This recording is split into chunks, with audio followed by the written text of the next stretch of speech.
भारतीय संविधान की प्रस्तावना, प्रेम्बल ऑफ कॉन्स्टिट्यूशन। तो इसके बारे में जितने भी क्वेश्चन है आज हम कवर कर लेंगे। ठीक है, ये घटनासार का सार भी है इसमें, और कई भी टेस्ट सीरीज लगा के मैंने ये सार बनाया है।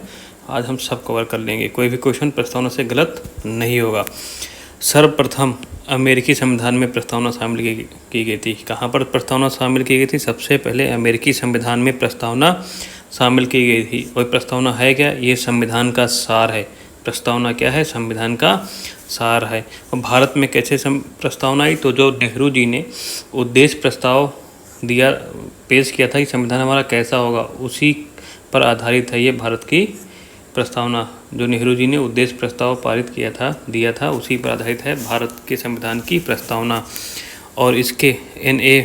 पालकीवाल ने प्रस्तावना को क्या कहा है? संविधान का परिचय पत्र कहा है। N.A. पालकीवाल ने प्रस्तावना को क्या कहा है? संविधान का परिचय पत्र। कि संविधान की प्रस्तावना पढ़ के तुम पूरा संविधान का सार समझ जाओगे कि संविधान में क्या बताया गया है। फिर 42वें संविधान संशोधन अधिनियम 1976 के द्वारा 42वें संविधान संशोधन अधिनियम 1976 के द्वारा प्रस्तावना को एक बार संशोधित किया गया है। और इसमें 3 नए शब्द शामिल किए गए। कौन से? समाजवादी, धर्मनिरपेक्ष, अखंडता शब्द शामिल किए गए हैं। तो 1976 से पहले ये प्रस्तावना में 3 शब्द नहीं थे। कौन से? समाजवादी, धर्मनिरपेक्ष और अखंडता शब्द नहीं था। ठीक है, तो ये 3 शब्द शामिल किए गए हैं। अब सब जो है हमारी प्रस्तावना के मूल जो है 4 तत्व है ना, 4 मूल तत्व हैं। वो कौन से हैं? कि संविधान के अधिकार का स्रोत क्या है, कि संविधान को किससे मतलब अधिकार कहाँ से मिलता है, उसका स्रोत क्या है, संविधान के अधिकार का स्रोत क्या है? तो है भारत के लोग। क्या है? भारत के लोग। और दूसरा तत्व है भारत की प्रकृति, कि भारत किस प्रकार का है, कैसी प्रकृति है। तो भारत की प्रकृति क्या है, ये प्रस्तावना बताती है। 4 मूल तत्व हैं, उसमें दूसरा है भारत की प्रकृति। क्या है? भारत संप्रभु है, समाजवादी है, धर्मनिरपेक्ष है, लोकतांत्रिक है और गणतांत्रिक व्यवस्था है भारत में। भारत कैसा, भारत देश की प्रकृति कैसी है? संविधान बता रहा है कि ये संप्रभु है, ये समाजवादी है, धर्मनिरपेक्ष है, लोकतांत्रिक है, गणतांत्रिक है। ठीक है। फिर तीसरा तत्व है हमारा संविधान का उद्देश्य। तो संविधान का उद्देश्य क्या है? तो न्याय, स्वतंत्रता, समता, बंधुत्व, ये संविधान का उद्देश्य है। न्याय, स्वतंत्रता, समता, बंधुत्व। संविधान लागू होने की तिथि क्या है? यही बताता है 26 नवंबर 1949। प्रस्तावना में लिखा हुआ 26 नवंबर 1949। अभी आगे हम प्रस्तावना पढ़ेंगे। फिर है भारतीय समाजवाद। तो भारतीय समाजवाद कैसा है? प्रस्तावना में बताती है भारतीय समाजवाद कैसा है? लोकतांत्रिक समाजवाद है। भारतीय समाजवाद कैसा है? लोकतांत्रिक समाजवाद है। ये राज्य आश्रित समाजवाद है। क्या है? राज्य आश्रित समाजवाद है। इसको लोकतांत्रिक कहो समाजवाद या राज्य आश्रित समाजवाद कहो। और ये जो समाजवाद है हमारा गांधीवाद और मार्क्सवाद का मिलाजुला रूप है। क्या है? गांधीवाद, मार्क्सवाद का मिलाजुला रूप है। अब लोकतंत्र कैसा है भारत का? ये प्रस्तावना हमें बता रही लोकतंत्र कैसा है। ये लोकतंत्र भारत का वैसे लोकतंत्र भारत का मतलब लोकतंत्र जो 2 प्रकार का होता है। लोकतंत्र कितने प्रकार का होता है? 2 प्रकार का होता है। एक होता है प्रत्यक्ष लोकतंत्र, एक होता है अप्रत्यक्ष लोकतंत्र। तो प्रत्यक्ष लोकतंत्र के 4 औजार हैं। ठीक है, क्या है? 4 औजार। ये है परिप्रेक्षा, जिसको रेफरेंडम कहते हैं। क्या कहते हैं? नंबर 1 परिप्रेक्षा, रेफरेंडम जिसे कहते हैं। पहल, इनिशिएटिव जिसे कहते हैं। दूसरा है पहल, इनिशिएटिव। तीसरा है प्रत्यावर्तन या प्रत्याशी को वापस बुलाना, जिसे रिकॉल कहते हैं। और नंबर 4 है जनमत संग्रह, पेब्लिसिस्ट कहते हैं जिसे। ठीक है, जनमत संग्रह। तो ये प्रत्यक्ष हैं, प्रत्यक्ष लोकतंत्र के 4 औजार हैं। परिप्रेक्षा जिसके रेफरेंडम, पहल, प्रत्यावर्तन या प्रत्याशी को वापस बुलाना, नंबर 4 जनमत संग्रह। तो ये हमारे वहाँ प्रत्यक्ष लोकतंत्र नहीं है, हमारे वहाँ अप्रत्यक्ष लोकतंत्र है, जो दूसरा प्रकार है। अप्रत्यक्ष लोकतंत्र में क्या होता है? लोगों द्वारा चुने गए प्रतिनिधि सर्वोच्च शक्ति का इस्तेमाल करते हैं, क्योंकि हम लोग वोट देते हैं तो सांसद और विधायक चुने जाते हैं और वही हमारे विधायिका में बैठ के कानून बनाते हैं और पूरे देश को चलाते हैं। ठीक है, तो ये भी 2 प्रकार का होता है। एक संसदीय होता है लोकतंत्र और एक राष्ट्रपति के अधीन होता है। तो भारत में कौन सा है? संसदीय लोकतंत्र है, राष्ट्रपति के अधीन नहीं। राष्ट्रपति केवल क्या कहते हैं, नाम मात्र है। वास्तविक कार्यकारिणी शक्ति इसमें होती है, संसद में होती है। तो ये हमारे वहाँ संसदीय लोकतंत्र है, ये समझ गए। तो भारत में प्रतिनिधि संसदीय लोकतंत्र है। कौन सा? प्रतिनिधि संसदीय लोकतंत्र है। कार्यकारिणी क्या है, विधायिका के प्रति जवाबदेह रहती है। जो हमारी कार्यकारिणी है, कार्यपालिका है, विधायिका के प्रति क्या रहती है, वो जवाबदेह होता है। ठीक है, तो भारत में प्रतिनिधि संसदीय लोकतंत्र है और हमारे भारत में जो कार्यपालिका है वो विधायिका के प्रति क्या रहती है, हमारी जवाबदेह रहती है। अब हमारे प्रस्तावना में बताया गया है न्याय 3 भिन्न रूपों में है। प्रस्तावना में बताया गया वो न्याय कौन सा है, सामाजिक, आर्थिक और राजनीतिक। इसको हम ट्रिक से सेप याद रखते हैं, सितंबर सेप लिखते हैं 60 में। सेस माने एस माने हो गया सोशल, ई माने इकोनॉमिक और पी माने पॉलिटिकल मतलब राजनीतिक। ये हो गया तुम्हारे 3 न्याय हैं। कौन से, सामाजिक, आर्थिक और राजनीतिक न्याय हैं।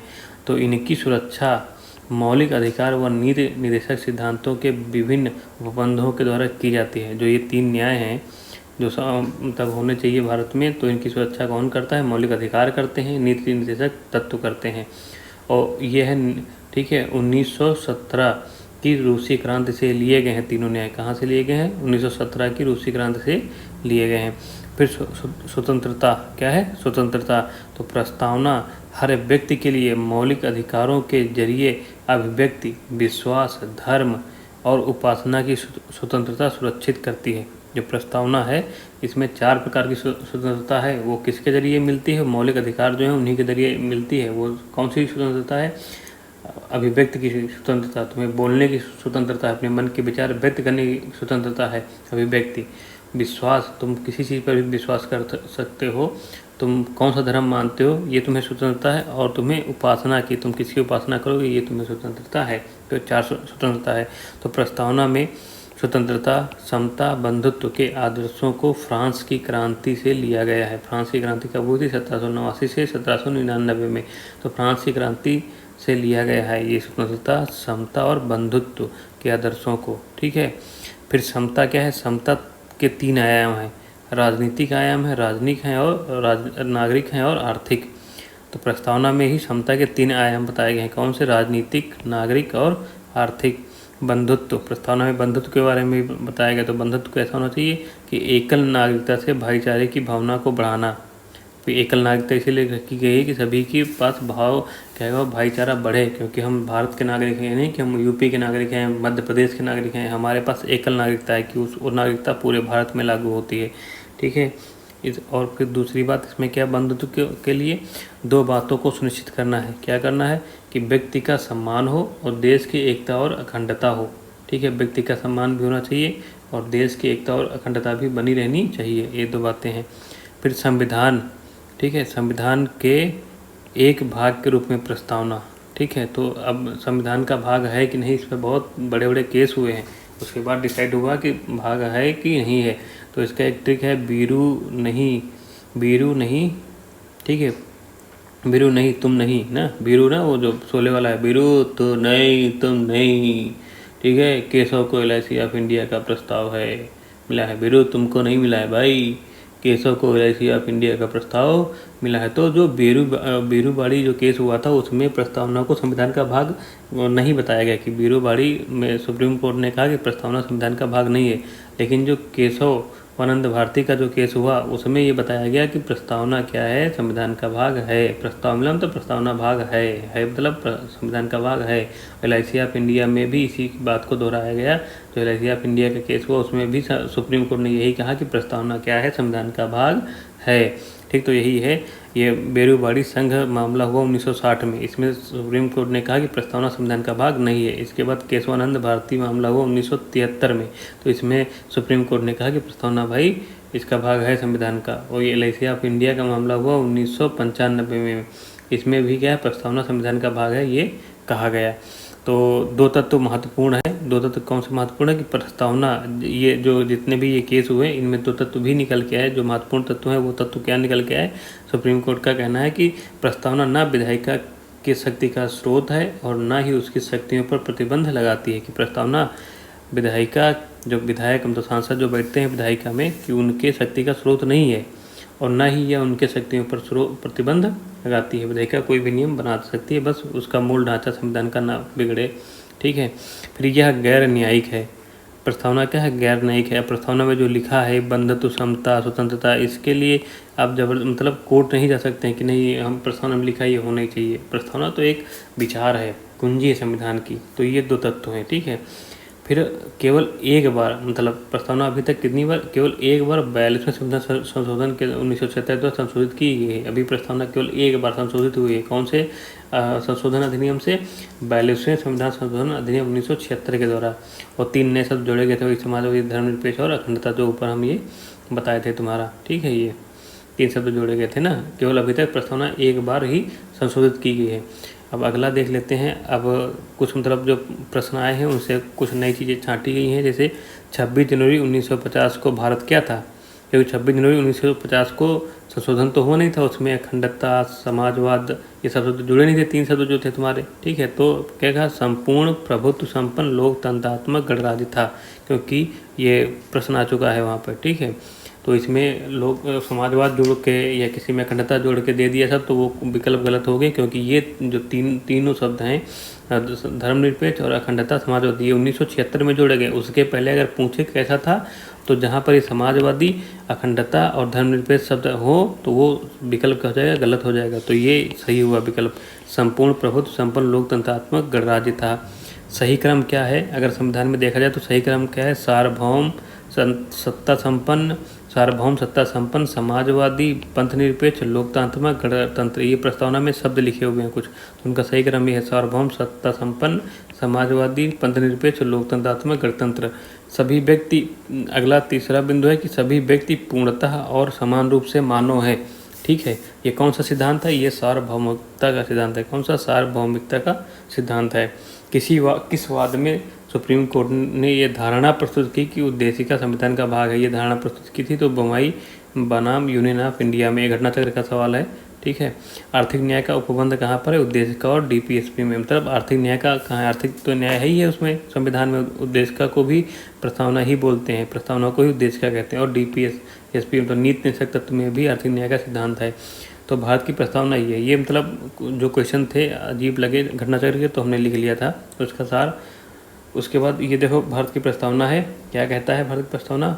भारत का उद्देश्य का या प्रस्तावना प्रेमबल, हम भारत के लोग भारत को एक संपूर्ण प्रभुत्व संपन्न, समाजवादी, पंथ निरपेक्ष, लोकतंत्रात्मक गणराज्य बनाने के लिए तथा उसके समस्त नागरिकों को सामाजिक, आर्थिक और राजनीतिक न्याय, विचार, अभिव्यक्ति, विश्वास, धर्म और उपासना की स्वतंत्रता, प्रतिष्ठा और अवसर की समता प्राप्त करने के लिए तथा उन सब में व्यक्ति की गरिमा और राष्ट्र की एकता और अखंडता सुनिश्चित करने वाली बंधुता बढ़ाने के लिए दृढ़ संकल्प होकर अपनी इस संविधान सभा में आज तारीख 26 नवंबर 1949 ईस्वी को, ठीक है, हिंदी में लिखा है, मिति मार्गशीर्ष शुक्ला सप्तमी संवत 2006 विक्रमी को एतद् द्वारा इस संविधान को अंगीकृत, अधिनियमित और आत्मार्पित करते हैं। ये भी शब्द पूछ सकता है, क्या लिखा? संविधान को अंगीकृत, अधिनियमित और आत्मार्पित करते हैं। आत्मार्पित करते हैं ये है, देखो इसमें डेट भी दी गई है, तो यही दिए गए हैं। सामाजिक, आर्थिक, राजनीतिक न्याय ये दिया ना, विचार, अभिव्यक्ति, विश्वास, ठीक है, विचार, अभिव्यक्ति, विश्वास, धर्म और उपासना की स्वतंत्रता, ये 4 स्वतंत्रता हो गई। और समता है, प्रतिष्ठा और अवसर की समता है, ठीक है। यही ये शब्द जो क्रम पूछा था, सार्वभौम, सत्ता संपन्न, समाजवादी, पंथनिरपेक्ष, लोकतांत्रिक, गणतंत्र, यही है। सार्वभौम तो संपूर्ण प्रभुत्व संपन्न, समाजवादी, पंथनिरपेक्ष, लोकतांत्रिक गणराज्य, ये है ना क्रम। ये क्वेश्चन एक क्रम भी पूछ देता है इन शब्दों का। तो ये हो गई हमारी प्रस्तावना। और ये अगर पढ़ लोगे तो कोई क्वेश्चन छूटेगा नहीं। कुछ प्रस्तावना के बारे में कुछ लोगों के, जैसे एन पालकीवाल ने कहा कि प्रस्तावना क्या है हमारा, ये तुम्हारा संविधान का परिचय पत्र है। ऐसे कुछ विद्वानों ने संविधान के प्रस्तावना के बारे में कहा है। तो बी.आर. अम्बेडकर ने क्या कहा कि संविधान एक पवित्र दस्तावेज है। संविधान एक पवित्र दस्तावेज है, ये बी.आर. अम्बेडकर ने कहा है। और हमारे आह्लाद कृष्णा स्वामी अय्यर ने क्या कहा कि संविधान की प्रस्तावना हमारे दीर्घकालिक सपनों का विचार है। तो आह्लाद कृष्णा स्वामी अय्यर ने कहा कि संविधान की प्रस्तावना हमारे दीर्घकालिक सपनों का विचार है। फिर के.एम. मुंशी ने क्या कहा है कि प्रस्तावना हमारी संप्रभु लोकतांत्रिक गणराज्य का भविष्य फल है। के मुंशी ने क्या कहा, प्रस्तावना हमारी संप्रभु लोकतांत्रिक गणराज्य का भविष्य फल है। और ये क्या नाम है इनका, पंडित ठाकुरदास भार्गव ने कहा है कि प्रस्तावना संविधान का सबसे सम्मानित भाग है। ये प्रस्तावना संविधान की आत्मा है। यह एक उचित स्थान है जहाँ से कोई भी संविधान का मूल्यांकन कर सकता है। ये किसने कहा है, पंडित ठाकुरदास भार्गव ने कहा कि प्रस्तावना संविधान का सबसे सम्मानित भाग है, यह संविधान की आत्मा है, यह एक ऐसा स्थान है जहाँ पर कोई भी संविधान का मूल्यांकन कर सकता है। इसको पढ़ के समझ जाएगा उस देश का संविधान कैसा है। तो ये जो हमारे बहुत बड़े अंग्रेज राजनीति शास्त्र हैं मतलब संविधानवेत्ता हैं, सर अर्नेस्ट बर्कर, ठीक है, सर अर्नेस्ट बर्कर, ठीक है, ये ब्रिटिश हैं। तो इन्होंने कहा है संविधान का कुंजी कहा है, कुंजी नोट का है प्रस्तावना को। और इन्होंने एक पुस्तक लिखी थी ना, पुस्तक का नाम है principle of social and political theory. इसकी शुरुआत में इस प्रस्तावना को उल्लेखित भी किया है अपनी इस किताब के शुरुआत में, principle of social and political theory किताब में इन्होंने इस भारत की सब प्रस्तावना को अपने किताब में शुरुआत में ही लिखा है इन्होंने। कौन, सर अर्नेस्ट बर्कर ने, ठीक है, उन्होंने कुंजी नोट का है प्रस्तावना को। और तो ये कथन याद रखना। और कुछ लिखा है, गणतंत्र में राजनीतिक संप्रभुता एक राजा की बजाय लोगों के हाथों में निहित होती है। तो अगर कोई गणतंत्र के बारे में पूछ दे क्वेश्चन तो गणतंत्र क्या है विकल्प में दे सकता है। तो गणतंत्र में क्या होता है, जो हमारी संप्रभुता है वो किसी राजनीतिक संप्रभुता है वो किसी राजा में नहीं होती है बल्कि लोगों के हाथों में निहित होती है, उसे हम बोलते हैं गणतंत्र, ठीक है। तो ये हमारी प्रस्तावना, अगर इतना तैयार तो कोई भी क्वेश्चन प्रस्तावना का छूटेगा नहीं। जय हिंद, जय भारत।